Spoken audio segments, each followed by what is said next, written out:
Hello, this is a very basic overview of feudalism in 2 minutes. Feudalism was the structure of society in Japan, and it was basically a social system that was also the economic system. The same system was also going on in Europe at the same time, even though the two cultures didn't really know of each other.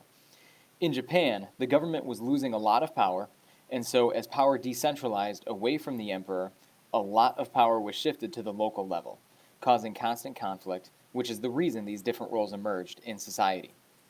So in this system, each group or class was subject to the class or group that was above it. So the power structure and the classes were set up with the emperor on top. Even though the emperor was the most important, he was not the most powerful in reality. Even though the emperor was revered as a god on earth, he actually became just a figurehead and didn't really have any ruling power in that government.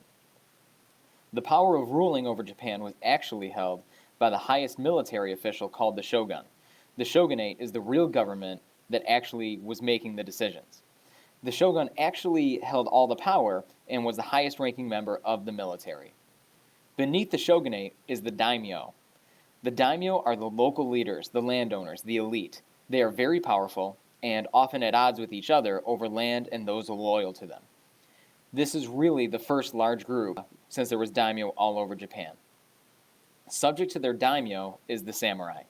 The samurai are military warriors, the elite fighters, who were usually subject and loyal to the daimyo and also, of course, to the emperor because he's the emperor.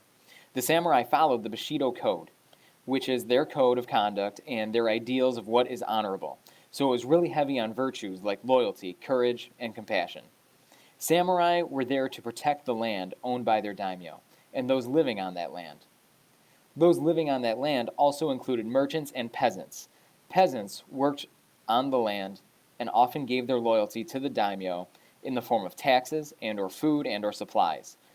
Peasants were seen as the highest rank of all the lower classes because they are the ones that actually produce the food that the upper classes like the daimyo and the samurai and the shogun relied upon.